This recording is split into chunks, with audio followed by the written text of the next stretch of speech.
Right now, with these revelations of undocumented workers who worked for Trump, this news breaking as families in Mississippi are still scrambling to deal with the aftermath of ICE sweeping up hundreds of undocumented people, leaving kids stranded, crying. But here's the story that's rocking Donald Trump and his anti-immigration brand tonight. New from the Washington Post.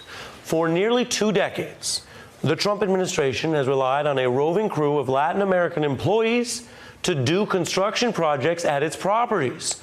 The Post reporting that for years their ranks have included workers who entered the U.S. illegally. One employee says that's still true today.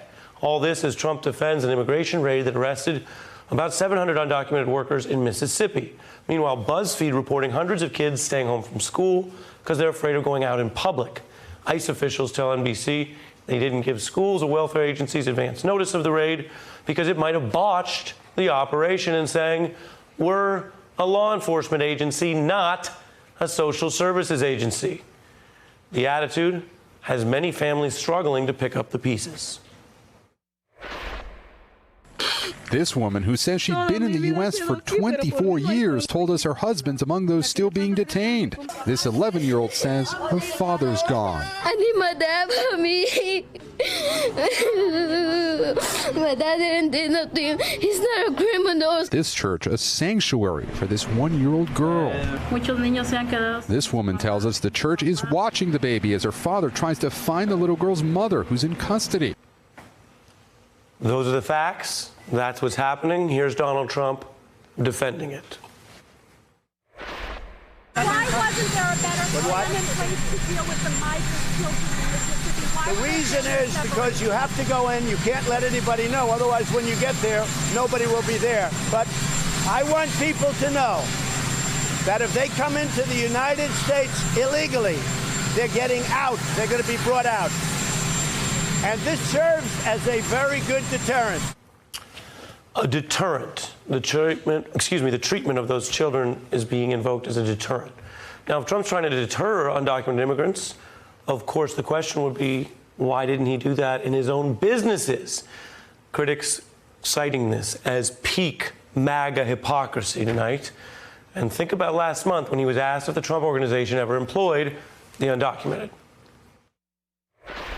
Well, that I don't know because I don't run it, but I would say this. Probably every club in the United States has that because it seems to be, from what I understand, a way that people did business. I turn now to Daniela Gibbs Leger of the Center for American Progress and Annabelle Romero, an attorney who represents a number of former undocumented Trump workers, including one cited in today's Washington Post. What's the significance of this news story? To Annabelle. Oh, yes. Hi. Hi. Thank you, Ari. This is absolutely astonishing. My client, Jorge Castro, worked for this construction company for many years. He lived at a Trump property for many years. In Virginia, he lived at the hotel in Washington, D.C. He was fed by the Trump properties when he was working there. And bottom line is he only got paid 40 hours. This is the reason they were hiring undocumented immigrants, because they can cheat them out of wages. It's absolutely crazy. I've been in contact with the New York State Attorney General's office. We're discussing this case and all other cases that we have been reporting to authorities and that the Washington Post and the New York Times has been reporting. Daniela? You know, it's just another example of Donald Trump's rank hypocrisy. He will attack you on the very same thing that he is doing. And unfortunately, you know, what's been happening over the past couple of days, it just highlights again how broken our immigration system is, how easy it is for people to exploit our immigration system for their own political gains, and how Donald Trump has no interest and no desire to, A, make it better, and that, you know, the cruelty that we've been seeing, that we see in Mississippi, that is not a bug, that is a feature. You mentioned the cruelty. Let's look a little bit more at the treatment and the reporting on these children there in Mississippi. Some people say that they took her over there to Louisiana, and I want to know that if she's over there or still in Jackson. I love you, Mom, and I hope you stay safe.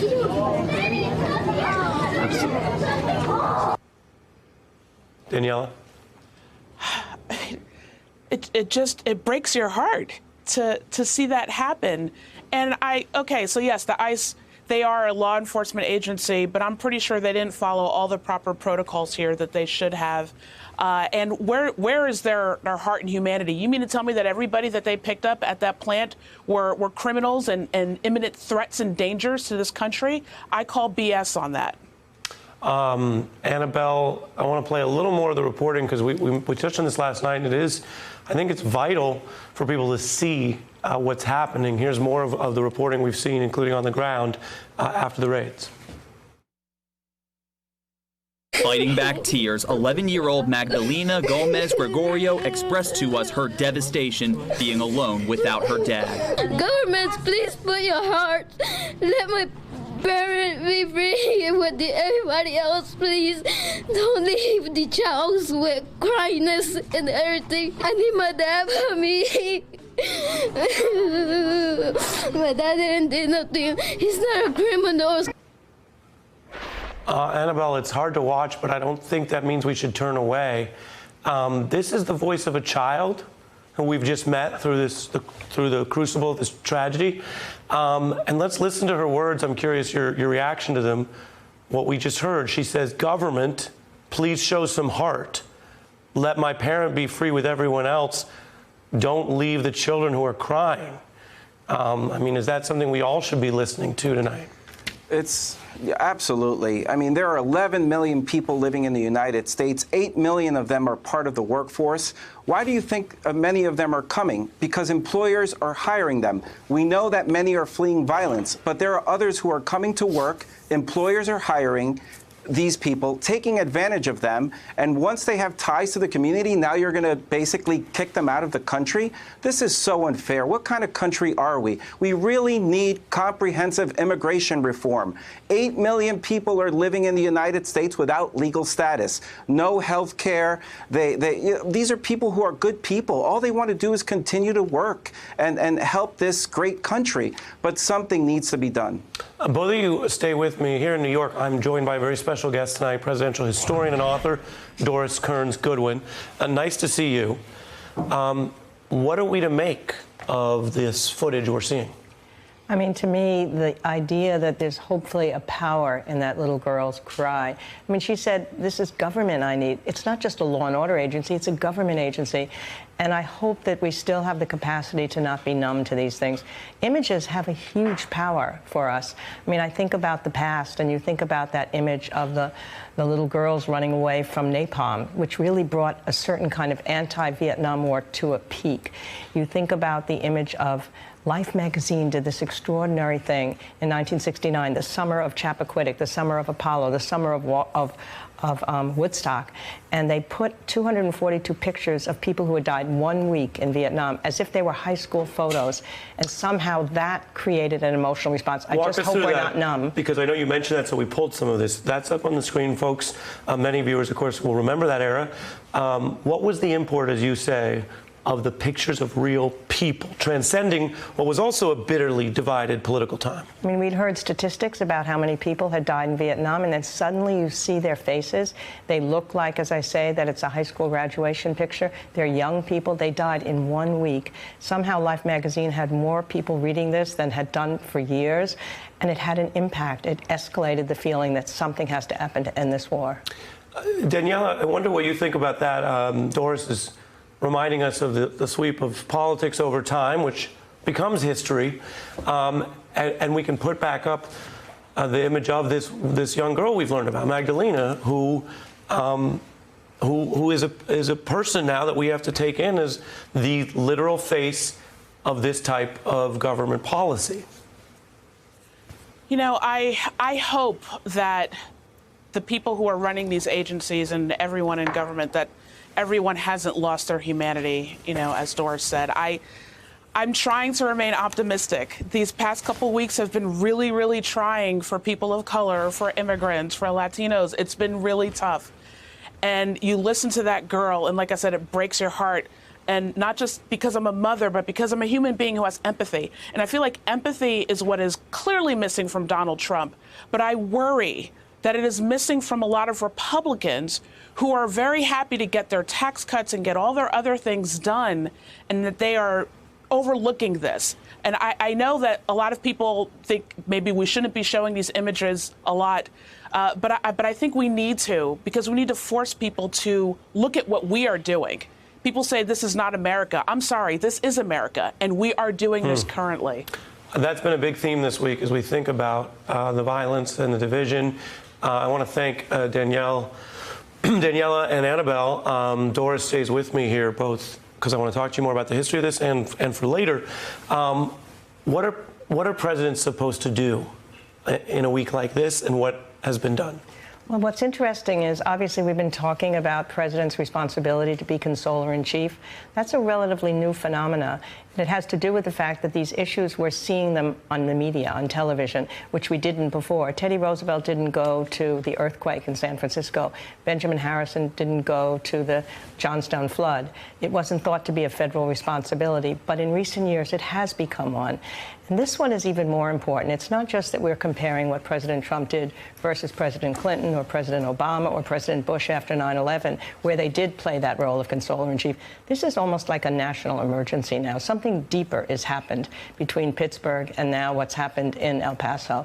And you need a president to really be able to heal us. I mean, I keep thinking, where is Abraham Lincoln saying it's time to bind up the wounds of this nation, as he did in the second inaugural? Where is Franklin Roosevelt saying we're in a depression and something has to happen and it's not your fault, you people, it's leadership that's at fault? I just keep wandering and wishing I could be back in history and bring my guys back at this moment in time. Well, and that's the other thing I wanted to ask you about. How do we know when we are living through an epidemic? You just made reference to the notion that we have the collision of mass murder, mass violence, which is easier to commit in this country as a matter of technology or guns in most places, and then hate crimes. I think we're feeling it. I mean, I don't know that you know. That's why history looks better when it can go back a couple decades and see what's happening. But you just look at the anti-Semitic feelings that seem to have grown, the anti-immigrant feelings that seem to have grown. We're living in a time when people see each other as the other. It's one of the things Teddy Roosevelt warned against. He said democracy would founder if people in different regions, different sections, different religions begin to see each other not as common American citizens, but as the other. And I think that's what's happening now with people in the country viewing people in the city, just as happened at the turn of the 20th century. That reminds me the most of now. It was an industrial revolution.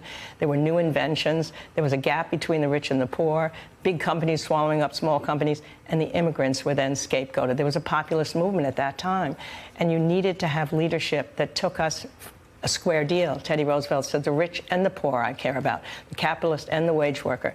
We're in one of those disruptive times right now. History shows us that, and we need a way to get out of it, that the people can come together instead of feeling like we're against one another. It's fascinating to hear you lay it out like that, and you're also speaking to this paradox where, because of mass media, we can see each other more, and yet we're so divided. I'm thrilled that you're going to stick around and do your first ever Fallback Friday tonight.